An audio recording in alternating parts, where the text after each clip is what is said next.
On today's episode, we are out here in the forest taking a look at the most fun you can have in a three-row crossover in America, the 2017 Dodge Durango. The front end of the Durango is instantly recognizable as a Dodge. We still get the sort of crosshair front grille that we also see in Ram pickup trucks, even though Ram is no longer part of the Dodge brand. Our model has the optional HID headlamps. Standard halogens are found in the base models, and we have LED accent strips right there below those lamps. Our model also has fog lamps lower on the bumper. Aside from the large and aggressive Dodge grille, the other thing you'll notice right up front is how tall the front end of the Durango is and how very square the vehicle is overall. The tall hood is instantly recognizable from the side profile, and this is where you really will notice that something is different about the Durango than every other three-row crossover in America. That's because the Durango has a V8 engine under the hood in this RT trim, and it starts out as a rear-wheel drive vehicle. It means that we have this very long and very square hood up front that's more traditionally shaped. And it's also why some people confuse the Dodge Durango for a traditional body-on-frame SUV. The term crossover means that the Durango has attributes of both a car and a truck. And in truth, the Durango actually has much more in common with Chrysler's car line than their pickup truck line. Because we don't have a pickup truck frame underneath, the suspension has no relationship to any other Ram pickup truck. And in fact, it's actually more closely related to the previous generation Mercedes-Benz E-Class. That means this is actually a distant cousin to the Dodge Charger, the Dodge Challenger, and the Chrysler 300. At 201 inches long, the Durango is one of the longer crossover vehicles in the United States. This is 2 inches longer than the brand new Mazda CX-9. However, this is still 3 inches shorter than a Chevy Tahoe and a full 20 inches shorter than something like a Chevy Suburban. Pickup trucks and full-size SUVs like the Tahoe, the Expedition, the Suburban, etc., those are body-on-frame SUVs. So we have a body, and that's where you actually sit as a passenger or a driver, and then we have a frame below that in the vehicle, and the frame is what carries the engine, the suspension, and all the weight from the body. And literally, it's a separate thing, then they put the body right on top. That's why it's body-on-frame. A unibody vehicle like the Dodge Durango does not have a separate frame. The body and the frame are actually combined into one entire module, and the body is the structure for the vehicle as well. All the suspension components, those all tie right into the unibody that makes up the Durango. There's an obvious efficiency for a unibody vehicle, and that is that we don't have a frame right here below the interior of the vehicle. That means that compared to something like a Chevy Tahoe, the interior of the Durango is considerably closer to the ground, even though the actual ground clearance is not really far off. Out back, we have very similar styling cues to the rest of the Dodge lineup with this sort of racetrack-like LED light strip that goes from one side of the vehicle across the tailgate all the way to the other side. From either the front or the back, you may think to yourself that the Durango looks a little bit narrower than some of the other crossovers out there, and you'd actually be right. Even though this is 2 inches longer than a Mazda CX-9, it actually is 2 inches narrower. So the CX-9 is a little bit wider if you don't include the mirrors. That means that the Durango is a full 6 inches narrower than a Chevy Tahoe, and as a result, much easier to park in your average suburban parking space. Under the hood, you have the choice of two different engines. We have a 3.6-liter V6 engine producing 293 horsepower in the base model. If you get some of the other trims, then it will produce 295 horsepower. Regardless of the trim, however, torque stays at 260. Next up, we get this very tasty 5.7-liter V8 engine. It produces 360 horsepower and 390 pound-feet of torque. This optional V8 engine, I think, is the reason that a lot of people confuse the Durango for a more traditional body-on-frame SUV. Both engines are mated to an 8-speed automatic transmission, sending power to the rear wheels by default. An interesting bit of trivia is that this 8-speed automatic transmission is essentially the same automatic that we find under the hood of the BMW X5. A full-time all-wheel drive system is available with either engine, and if you get it with the V8 engine, then it comes bundled with a 2-speed transfer case with a real low ratio mode. That's something that you don't find in any other crossover in America, except for the Jeep Cherokee and the Jeep Grand Cherokee. Of course, the Grand Cherokee is related to the Durango, so you can guess where they found this 2-speed transfer case. That's right, it's exactly the same one that you find in certain models of the Grand Cherokee. Fuel economy is obviously low with the V8 engine. 17 miles per gallon is what you should average whether you get rear-wheel drive or all-wheel drive. And if you get the V6 version, then you'll get 21 miles per gallon average. Obviously, there are pros and cons to buying a rear-wheel drive crossover over a front-wheel drive crossover. This is going to be less space efficient inside than something like a Nissan Pathfinder or a Mazda CX-9 because we have that very long hood up front versus the shorter hood and longer bodies that we see in the front-wheel drive crossovers. However, there are two major benefits for this drivetrain layout. The first one obviously is handling. The Durango is going to be much more fun in rear-wheel drive form. The second reason is towing, because the Durango can tow up to 7,400 pounds in V8 form. That's easily a full ton more than any of the other competitors in this segment. In addition to having a higher tow capacity, the way the Durango feels when it's towing is going to be vastly superior to the other entries in this segment. That's thanks to the 8-speed automatic transmission, the long wheelbase, and of course the fact that it's rear-wheel drive. One of the big reasons is that the rear-wheel drive transmission is just much better able to cool itself than the average transaxle sold in America. Front seat comfort comes in at 10 out of 10 in the Durango. We have the optional 4-way adjustable lumbar support, but a nice touch with the Durango is that most models you'll find on the dealer lot will actually have this 4-way lumbar support because it's available as an option package even in the base trim. We have a power tilt telescopic steering column in this model that is memory linked. Other models do get a manual tilt telescopic column. Although this is the RT model and it does have the sport seats, the bolstering is fairly wide on this seat, so I can actually slip and slide a little bit in this particular seat. So if you're a wider person than I am, these really shouldn't be a problem for you. Another nice touch of the Durango is that most models will have a passenger seat with exactly the same range of motion as the driver, including this optional 4-way adjustable lumbar support. When it comes to second row comfort, the Durango also gets a 10 out of 10 point score. We have the captain's chairs in our particular model, which means this seats 6, not 7. That's because the Durango always has a 2-passenger third row. You notice that may be a little bit less convenient than your average 3-row crossover in America, which will seat either 7 or 8. You may remember that I said earlier that the Dodge Durango is actually a little bit narrower than a Mazda CX-9, and that's the real reason that we don't have that third seat back there in the third row. That said, this second row is still much more comfortable than your average 3-row crossover like a Highlander or a Pilot. These seats are a little bit closer to the floor than I would like as an adult, but I have a very generous amount of headroom with about 2 inches left there. This front seat is all the way back in its tracks. I had a 6'5" passenger up front, and I still have about 2 inches of legroom left. There are 3 basic configurations for the second row. This particular model has the captain's chairs with independent armrests and no center console. There's also a version with a fixed center console with some storage there and a leather armrest. And then of course there is the 3-across bench seat. Now you might be wondering why you would want the model without the center console. The reason is that it makes access to the third row a little bit easier without disturbing these second row seats, especially if you have child seats latched into place, because I can just go through between the second row seats. Now this obviously is not quite as handy or as easy as flipping and folding these second row seats and getting them up and out of the way, but it does mean that you can leave a child seat latched into place on either side and still get into the third row. Now this is a little bit different than something like a Nissan Pathfinder or a Mazda CX-9 that will allow you to leave a child seat latched into the second row seat and still tilt and slide it forward without removing it from the seat and get into the third row. But that's primarily because those vehicles have a 3-across bench seat, and again, this particular model is the 6-passenger Durango. As far as 3-row crossovers go, the Durango has one of the more accommodating third rows in this segment, even though actual combined legroom does fall short of the Nissan Pathfinder.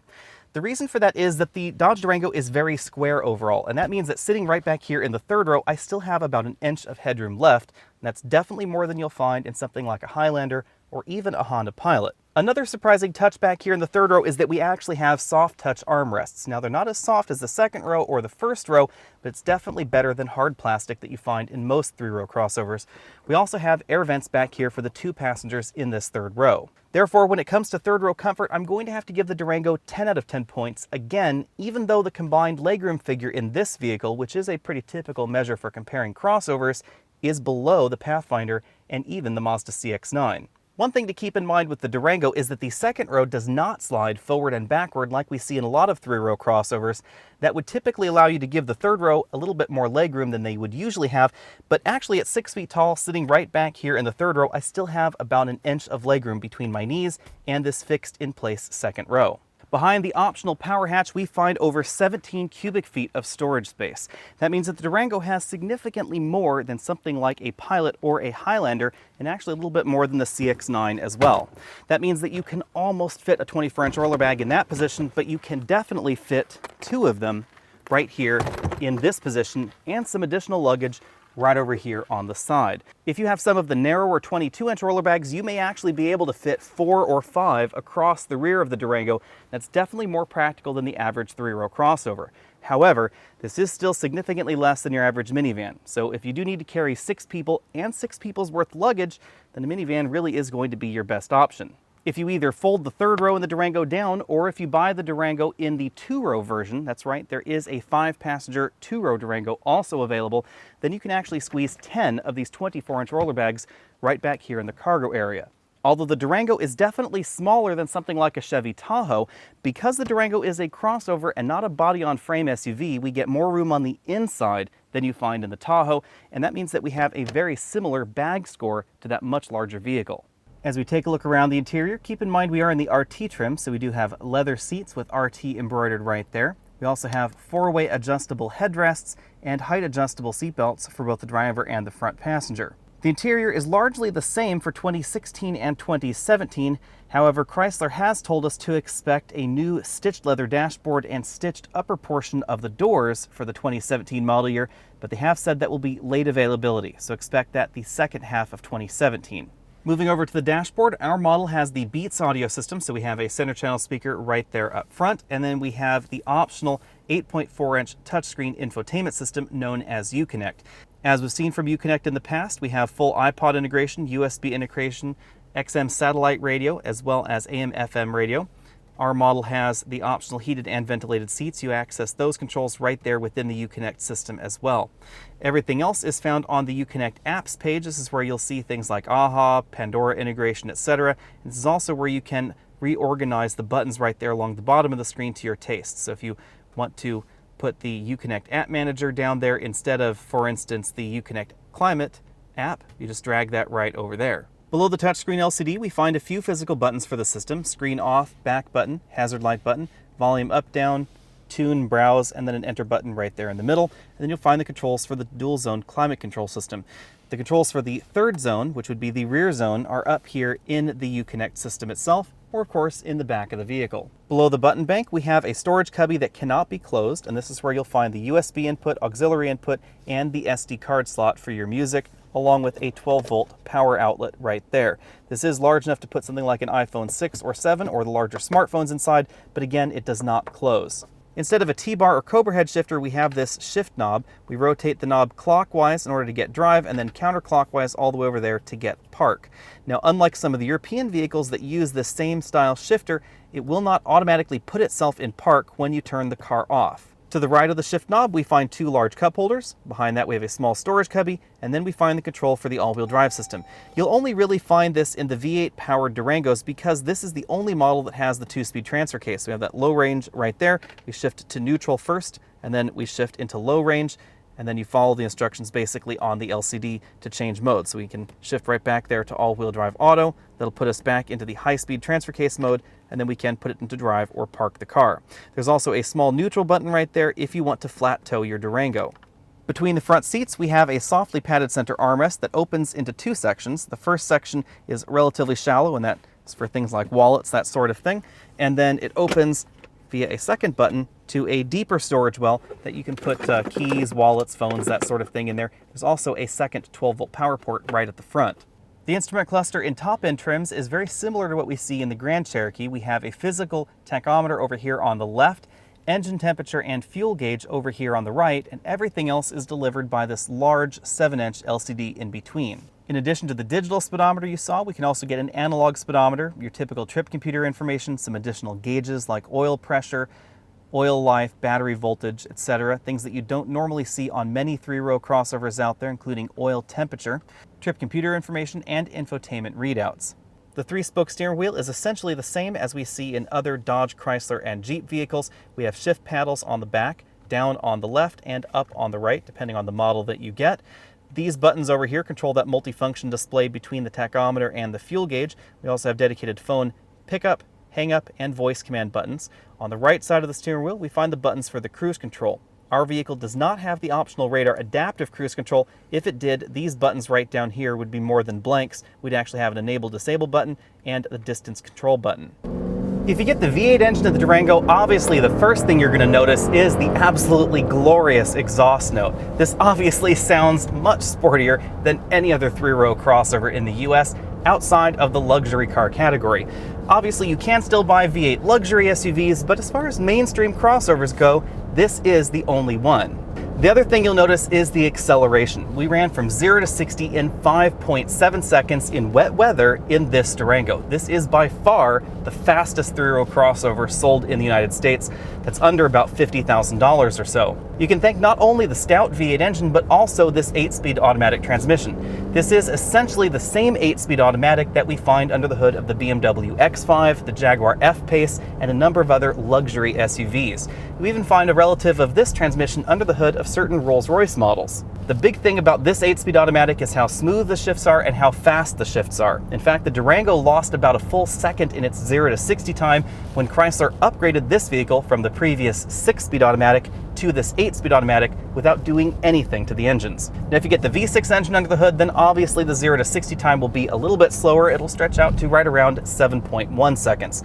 However, that's still fairly average for this segment. Even though the Ford Explorer Sport gets a twin-turbo V6 engine, with a dealer-provided model, it went from 0 to 60 about half a second slower than this V8 Durango. The Durango also scores very well when it comes to braking. We went from 60 miles an hour to 0 in 129 feet in this V8 model. If you get the V6 model, then it'll actually stop a little bit shorter because it's lighter. And that went from 60 to 0 in 121 feet.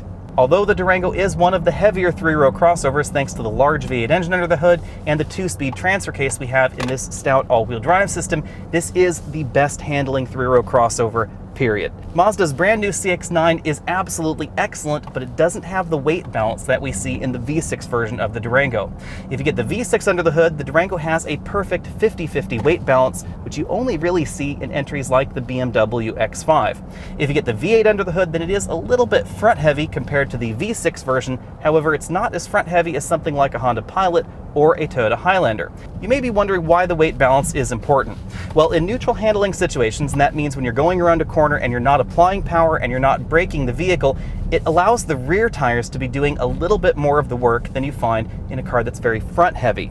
And that's why you see luxury cars and performance cars really targeting that 50-50 weight balance.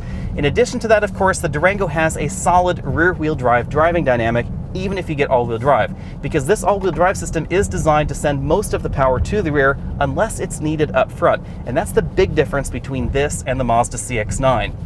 The steering feel in the CX-9 is superior to the Durango. This feels pretty good for this segment, but it is a little bit number than we find in the Mazda. However, the Mazda just doesn't have the same kind of driving dynamic that we have in this vehicle. In addition, we actually have wider tires in the Durango than we have in the CX-9, and we have a little bit more room if you want to make those tires even wider after you buy the vehicle. When it comes to the ride, I'm going to give the Durango an A in most forms and a B in the RT trim that we're driving right here. The RT trim is a little bit closer to the ground. They've reduced the ride height just a hair, and it gets a slightly different suspension tune, making this definitely firmer than the regular Durango. Now, despite that, we still have the 2-speed transfer case in the all-wheel drive V8 equipped models.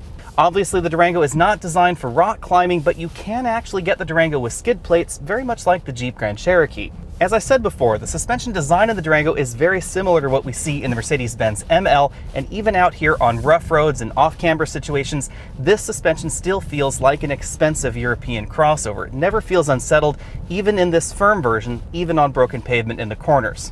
When it comes to our cabin noise test, I'm going to give this a B. We scored 71 decibels at 50 miles an hour, which is fairly average for the three-row crossover segment. Keep in mind that we are in the V8 RT trim, which does have the wider tires, and that gives us a slightly higher road noise score.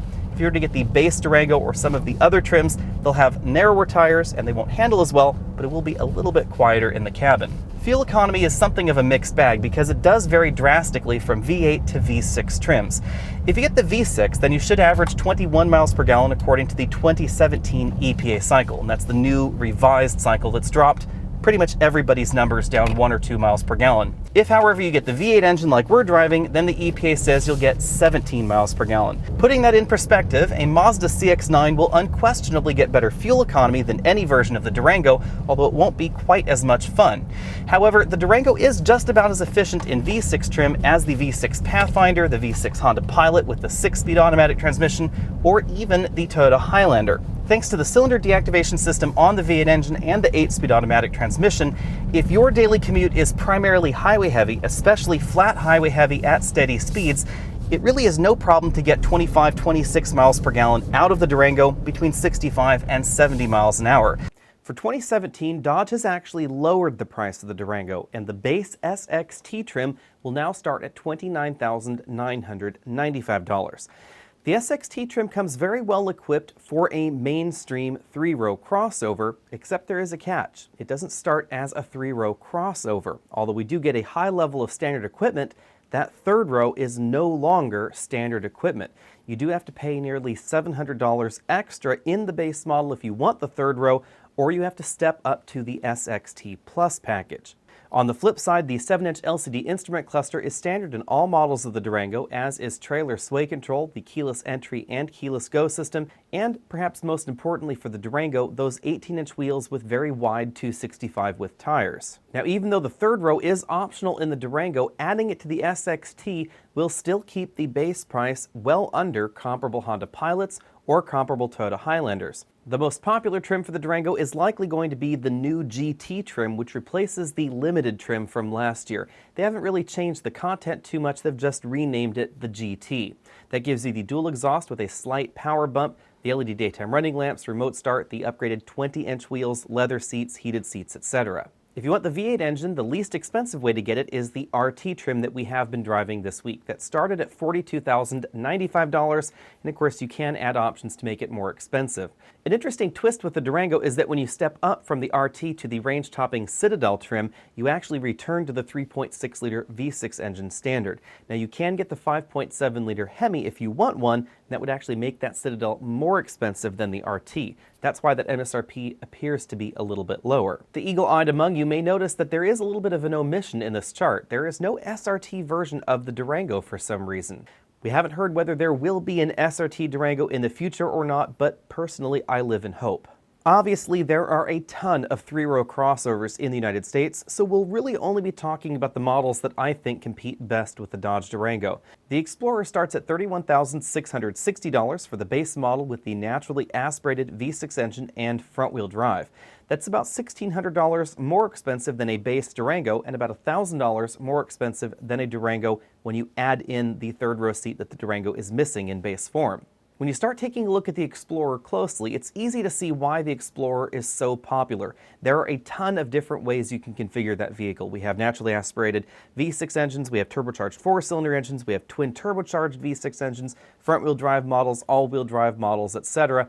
But the biggest thing about the Explorer is actually behind the hatch, not under the hood, because the cargo area is very large for a three-row crossover. You get 4 cubic feet more room in the Explorer than you find in the Durango, even though it's shorter overall on the outside and not quite as square in the back. Obviously, the Durango beats the Ford Explorer when it comes to towing, and it beats it by a pretty healthy amount. The turbocharged four-cylinder versions of the Explorer top out at 2,000 pounds. The V6 versions of the Explorer top out at 5,000 pounds. So you can see there's a significant delta in terms of towing ability when you compare the base Durango to any flavor of the Explorer. The other area where the Ford and the Dodge compete very directly is in their performance trims. Although they both have a performance mission, they go about it in very different ways. Ford uses a twin-turbo V6 engine under the hood sitting sideways that sends its power to the front wheels by default, although it does have an all-wheel drive system so it can send power to the rear axle if needed. Dodge, on the other hand, is using a more traditional large displacement V8 engine, producing more power and more torque, and it's funneling that to the rear axle by default using an 8-speed automatic transmission. The rear-wheel drive design of the Durango is the big difference between the Ford and the Dodge. Not only do we have those traditional rear-wheel drive driving dynamics, but we also have an absolutely excellent weight balance for better handling in neutral handling situations. Although on paper the V8 in the Durango is less efficient than the twin-turbo V6 in the Explorer, in real-world driving situations they're actually going to be quite close, especially if you're really pushing the pedal on both of them. The one thing that's not similar, however, is the price tag. The Dodge comes better equipped than the Ford Explorer Sport Standard. It's going to be about $3,000 less expensive as well. Now, the Durango doesn't come with all-wheel drive standard, but I actually consider that more of a feature than a lack of a feature. Next up, we have the Toyota Highlander. Starting just over $30,000, it appears to be one of the less expensive three-row crossovers in America. However, there's a catch.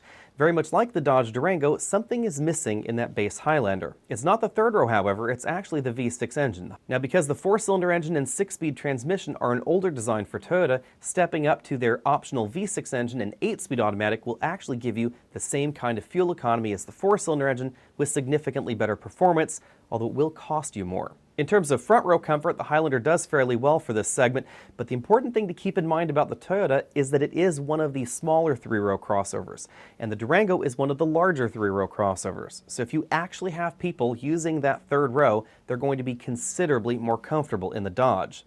The Highlander's smaller size, lower curb weight, and brand new for 2017 8-speed automatic mean that in real-world driving, the Highlander is going to be more efficient than any version of the Durango. It's just not going to be as much fun.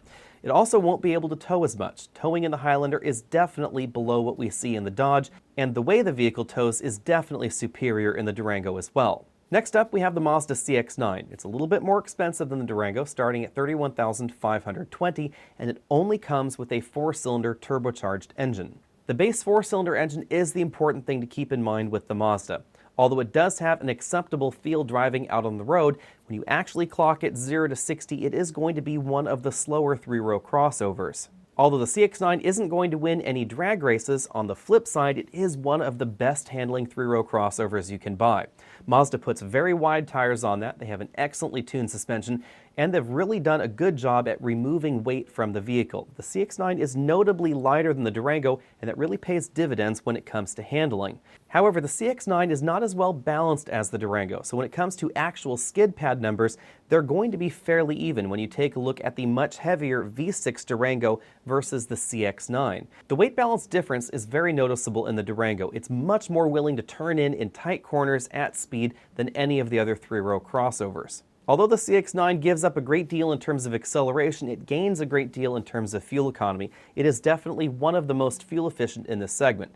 It's also one of the most attractive and one of the freshest. However, the comparison starts to fall apart just a little bit when you get up to the Grand Touring versions of the CX-9. By the time you're up there around $42,000, you could just go to the Dodge dealer and get a much more powerful V8 powered Durango that would be an insane amount of fun compared to any version of the CX-9. Last up, we have the Chevy Tahoe, which starts at $47,215. That's $17,000 more than the Durango. The reason we're talking about a body-on-frame SUV is because logically you would buy a body-on-frame SUV for towing, or in case you wanted to have a more rugged 4-wheel drive or all-wheel drive system. However, both of those things you can do in the Durango, because if you get the Durango with the V8 engine, we get that 2-speed transfer case and basically the same all-wheel drive system that we find in the Jeep Grand Cherokee, and you can tow up to 7,400 pounds. Now obviously you could tow more if you were to buy the Chevy Tahoe, but you're going to pay considerably more for those higher towing options.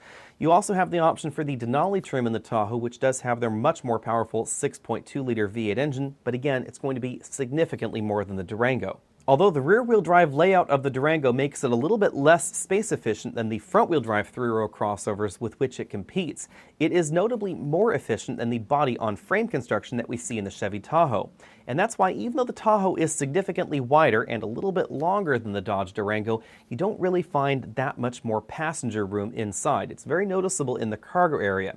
The cargo area in the Tahoe is a little bit more compact because there has to be that room for that frame under the vehicle. That also means if you're taking a look at the Tahoe because you think you want a little bit more room in the cargo area or a little bit more room in that third row, you actually should be shopping even further up the food chain at something like a Chevy Suburban, because that's going to give you more cargo room in the back. You're going to find a little bit more in the Tahoe inside the cabin, but not as much as you might be thinking. My bottom line with the Durango is that this is absolutely a vehicle that I would buy. Of course, I do tow, and right now I tow with a 2-row mid-size crossover, but I could definitely see replacing it with something like a Dodge Durango in the future. The Durango in any form is going to be one of the best buys in this segment. It's also going to be one of the best handling, and if you get the V8 engine, unquestionably the best performing. My bottom line in the 3-row crossover segment is that the Kia Sorento is still my top pick. However, it does have a mother-in-law third row. So if you're looking for a 3-row crossover with a large and accommodating third row, then the Dodge Durango becomes my first pick. I would take the Durango over the Pathfinder,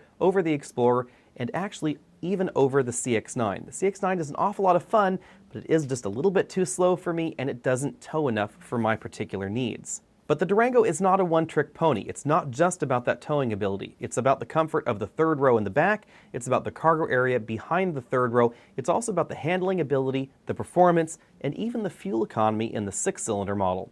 Thanks for taking the time to check out this video. Again, I'm Alex Dykes, and this has been the 2017 Dodge Durango. Be sure and click that subscribe icon down there at the bottom of your screen. Check out the related videos on the side of your screen, and I'll see you next week.